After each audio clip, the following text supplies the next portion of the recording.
In the streets of Tehran, Isfahan, and Mashhad, millions of Iranians are rising against economic collapse and political repression. Among the chants echoing through city squares, one name resonates with particular power: Reza Pahlavi. Nearly 50 years after his father's monarchy fell, the exiled crown prince has re-emerged as a symbol of opposition to Iran's Islamic Republic. But who is this man living thousands of miles from his homeland? And why does his name still carry such weight in Iran's tumultuous present? Who is Reza Pahlavi?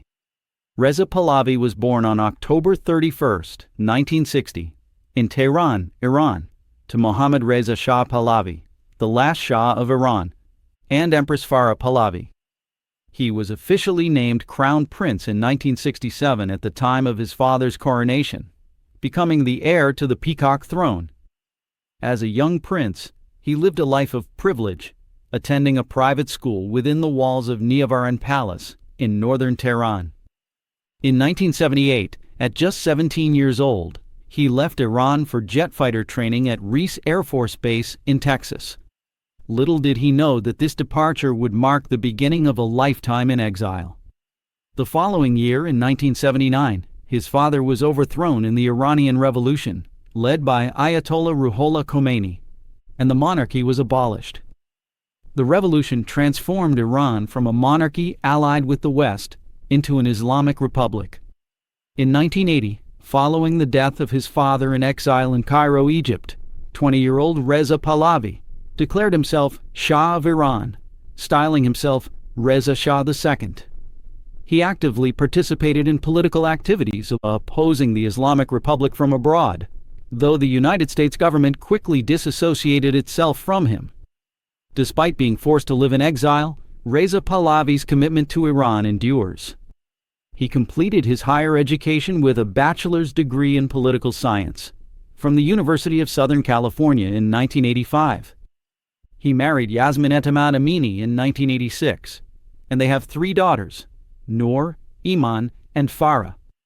Today, he is known as one of the mainstream figures of the Iranian opposition, living primarily in the United States and speaking out about the plight of Iranians under the Islamic regime.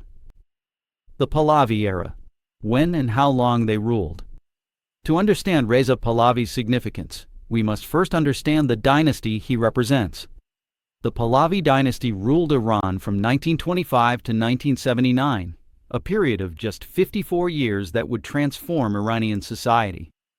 It was founded by Reza Shah Pahlavi, Reza Pahlavi's grandfather, a former brigadier general of the Persian Cossack Brigade, who seized power and deposed the Qajar dynasty. Mohammad Reza Shah Pahlavi, Reza's father, ruled from 1941 to 1979. 38 years that saw Iran undergo rapid modernization, but also growing authoritarianism. Iran was officially a constitutional monarchy, but power became increasingly centralized in the hands of the Shah. In 1941, during World War II, British and Soviet forces invaded Iran and forced Reza Shah to abdicate in favor of his 21-year-old son, Mohammad Reza Pahlavi. Iran became a major conduit for British and American aid to the Soviet Union during the war. The Pahlavi era represented a dramatic break with Iran's past, an attempt to catapult a traditional society into the modern age, with all the tensions and contradictions that such rapid change entailed. What was life like under the Shah? Life under Mohammad Reza Shah was a study in contrasts, a period of unprecedented development, shadowed by growing repression. Positive aspects. The Pahlavi era was characterized by sweeping reforms in governance, infrastructure, education, and military development. Reza Shah introduced Western-style laws and institutions, propelling Iran into the modern age. From 1960 to 1963, Mohammad Reza carried out the White Revolution, a series of reforms that included land redistribution, expansion of transportation networks, dam and irrigation projects, disease eradication programs, and significant investment in education and infrastructure. During the Shah's reign, women's rights improved significantly.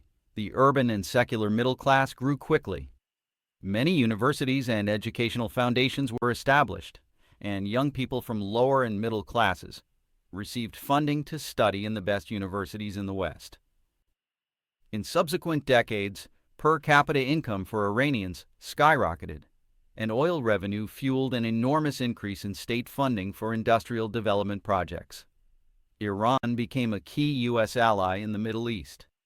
Negative aspects. But this progress came at a terrible cost to political freedom and human rights. The Shah's regime grew increasingly authoritarian. Those who spoke out were often arrested or tortured by Savak, the Shah's secret police. The regime employed secret police, torture, and executions to stifle political dissent. Methods of torture included sleep deprivation, extensive solitary confinement, electrical shocks, cigarette burns, and various other brutal techniques. According to Amnesty International, the Shah carried out at least 300 political executions. All forms of social and political protest, either from the intellectual left or the religious right, were subject to censorship, surveillance, or harassment by Savak. Illegal detention and torture were common. The rapid modernization from above and secularization created deep divisions in society. Although economic growth was impressive, the political apparatus remained underdeveloped and unable to serve the needs of a modern society. There was widespread censorship and suppression of opposition, and a growing gap between elites and ordinary citizens. While the Shah increasingly modernized Iran and claimed to retain it as a fully secular state, arbitrary arrests and torture by Savak were used to crush all forms of political opposition. Many Iranians felt that their national wealth was being siphoned off to benefit foreign companies and a corrupt elite. How did the Shah fall? The fall of the Shah was not sudden. It was the culmination of decades of accumulated grievances. In the early 1970s, Iran's defense budget increased 800% over 4 to 5 years, contributing to severe economic instability, spiraling inflation, mass migration from rural areas to cities, and widespread social disruption. Public anger grew over corruption, repression, inequality, and the regime's close ties to Western powers, particularly the United States. Strong opposition came from religious leaders, led by Ayatollah Ruhollah Khomeini, who had been exiled in 1964. During his exile in Najaf, Iraq, and later in France, Khomeini coordinated opposition against the Shah. Thousands of audio cassette tapes of his speeches were smuggled back into Iran, where they found eager audiences among the disenchanted masses. Anti-government demonstrations began in October 1977, developing into a campaign of civil resistance that included communists, socialists, and Islamists. A key turning point occurred in August 1978, when Islamic militants set fire to Cinema Rex, killing around 400 people. 2 months later, thousands took to the streets of Tehran, rioting and destroying symbols of Westernization. On September 8, 1978, the Shah's security forces fired on demonstrators in what became known as the Jala Square Massacre, killing hundreds. Massive nationwide protests followed throughout 1978, with millions participating across the country. On January 16, 1979, the Shah left Iran for what was officially described as a vacation, though everyone knew he would never return. He traveled to several countries before eventually settling in Egypt. On February 1, 1979, Ayatollah Khomeini returned to Iran after 15 years of exile and was greeted by millions in the streets of Tehran. 10 days later, on February 11th, Iran's armed forces declared their neutrality, effectively ending the monarchy. The Islamic Republic of Iran was officially established following a referendum in March 1979. Reza Pahlavi, training as a pilot in Texas, lost the throne he had been destined to inherit, never having had the chance to rule. Reza Pahlavi's life in exile. For over 4 decades, Reza Pahlavi has lived in exile, primarily in the United States. He completed U.S. Air Force training as a certified jet pilot and earned his political science degree. During the Iran-Iraq War, he volunteered to serve as a fighter pilot in the Iranian Air Force, but was rejected by the clerical regime. Throughout the 1990s and 2000s, Pahlavi campaigned for political change in Iran. He appeared regularly on a Persian-language television station based in Los Angeles, which many Iranians watched via satellite. In 2001, the Iranian government confiscated thousands of satellite dishes to stop residents from seeing his broadcasts. In 1986, The Washington Post reported that the CIA supplied Pahlavi's allies with a miniaturized television transmitter for an 11-minute clandestine broadcast to Iran that pirated the signal of two stations in the Islamic Republic. In the broadcast, Pahlavi promised, "I will return." For many years after the revolution, Pahlavi avoided taking strong political stances. But gradually, especially after the 2000s, he became more vocal in his opposition to the Islamic Republic. Pahlavi has stated that he does not demand the restoration of monarchy, but supports a national referendum to let Iranians choose their own government. According to reports, he believes in the establishment of a secular, democratic, and liberal Iran, and has said he prefers that Iran would become a republic since he views it as more meritocratic. He maintains constant contact with his compatriots and opposition groups, both inside and outside Iran. He travels the world meeting with heads of state, legislators, policymakers, and student groups, speaking about the plight of Iranians under the Islamic regime. Why is Reza Pahlavi relevant again today? To understand Pahlavi's resurgence, we must understand the crisis gripping Iran today. Beginning in 2024, Iran's economy saw sharp rates of inflation, surpassing 40%, currency devaluation, with the real hitting record lows of nearly 1.4 million to the dollar, energy deficits, and crushing poverty. Household budgets have been destroyed, and staples such as food and fuel have become unaffordable for vast swaths of the population. When shopkeepers in Tehran's Grand Bazaar began protesting the government's failing economic policies in late December 2025, their chants rattled the regime. The Bazaris, traditional shopkeepers, hold immense power in Iranian history and had been seen as loyal to the Islamic Republic. Their defection signaled a profound crisis of legitimacy. The protests are anti-regime, not just economic. Many protesters reject both the Islamic Republic and religious rule in general. Current demonstrations represent the most significant unrest since the 2022 Mahsa Amini protests, marking the biggest challenge to the regime in years. Protest slogans have shifted ideologically. New chants increasingly reflect monarchist sentiments, with calls such as "Long live the Shah" and "This is the final battle, Pahlavi will return," echoing through the cities. These represent a significant departure from previous movements. In this context of economic collapse, youth unemployment, political repression, and widespread disillusionment, Reza Pahlavi appears as a unifying symbol from outside the regime, untainted by the Islamic Republic's failures, representing an alternative vision of Iran. How is he connected to the current uprising? On January 8, 2026, following a direct call from Reza Pahlavi, coordinated mass demonstrations unfolded nationwide. The call specified not only the action, but also the timing, asking Iranians to take to the streets at 8 p.m. What happened that night was not simply another protest. Calls for action from outside Iran have been issued many times over the years and largely ignored. This one was answered, simultaneously and at scale. The precision of the call and the response surprised supporters and skeptics alike. Pahlavi uses social media to encourage protests and call for unity among opposition groups.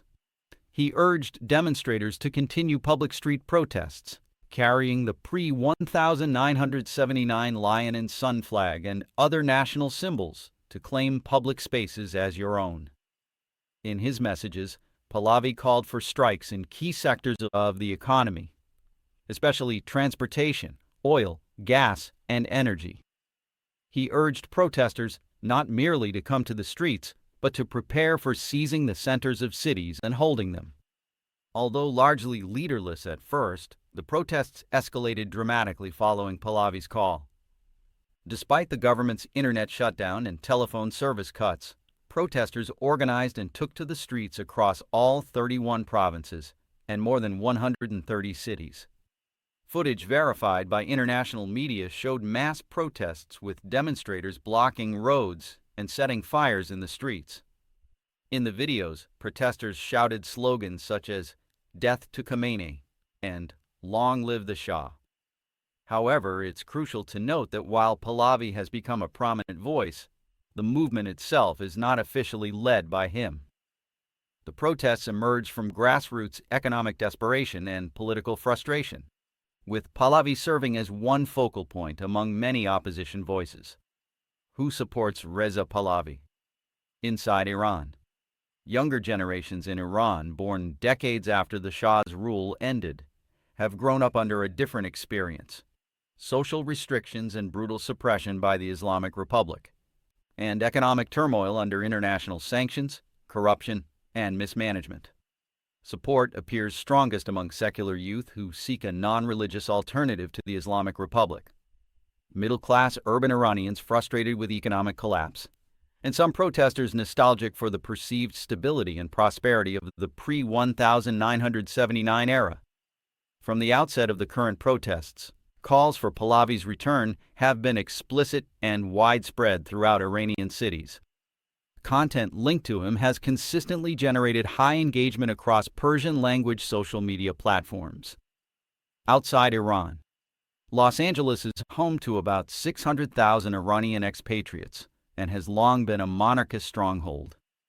In February 2023, Pahlavi participated in a rally in Los Angeles, attended by a crowd of more than 80,000 people. Representatives of the Iranian diaspora's many political parties have participated in opposition conferences, including monarchists, constitutionalists, secular Democrats, former leftist groups, Kurdish parties, and various nationalist organizations. Some political prisoners in Iran have openly supported him, and his name has been shouted in several demonstrations inside the country. A petition in his support was signed by hundreds of thousands of Iranians. Prominent figures like former soccer star Ali Karimi have declared support for him. Support extends across the Iranian diaspora in the United States, Europe, and Canada, particularly among those who left Iran after 1979 and maintain nostalgia for the monarchy, as well as secular opposition activists who see him as a unifying figure against the Islamic Republic. Who opposes him? Despite his prominence, Reza Pahlavi remains a deeply divisive figure.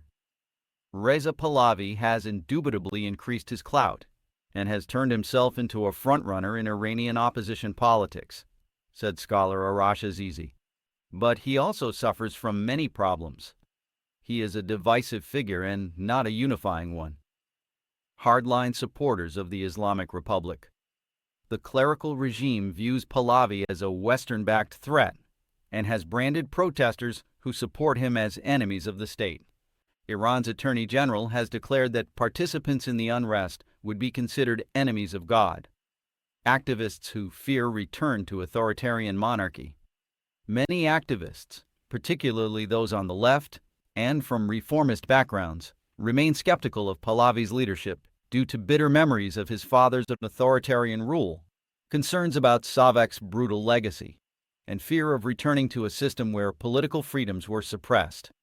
Nobel Peace Prize laureate Narges Mohammadi has described Pahlavi's movement as the opposition against the opposition, expressing concern that monarchist networks undermine broader democratic struggles. Pahlavi's public support of Israel has prompted significant criticism from ordinary Iranians and other members of opposition groups, particularly after Israeli attacks on Iran in June 2025. Many pro-democracy activists, unionists, and feminists emphasize that the movement opposes all forms of state violence, whether Iranian or Israeli. Leftist and other opposition groups. Iran's opposition consists of numerous groups: ethnicity-based parties, nationalists, leftists, progressive Muslims, and others. Even within the monarchist faction, There are divisions, with some supporting Pahlavi and others opposing him. Some of Pahlavi's supporters advocate aggressive, ultra-nationalist politics and openly praise Savak, reserving their ire not for the Islamic Republic, but for its leftist or reformist critics. This gap between Pahlavi's stated democratic discourse and some of his closest associates' behavior has caused tension. Critics point out that Pahlavi has lived outside Iran for 48 years, longer than the Islamic Republic has existed. He has no organized following or ground-level organization within Iran comparable to movements that have historically succeeded in regime change. A Brookings Institution report noted that Pahlavi lacks an organized following within Iran, since there is no serious monarchist movement in the country itself, and he has little in common with the intellectuals and students who make up the core of the reform movement. Conclusion: an uncertain future.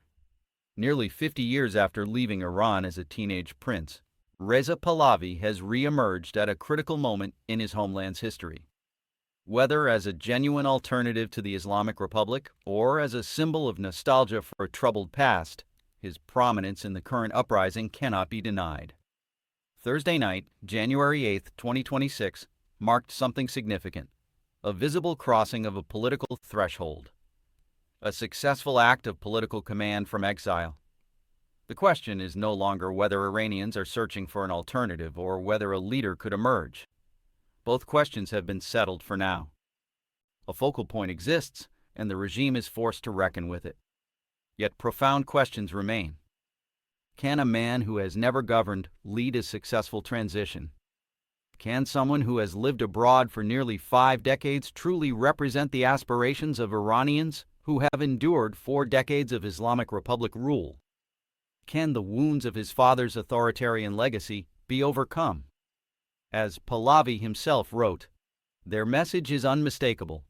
The Islamic Republic has exhausted its legitimacy, and after almost 47 years, the country wants to be free."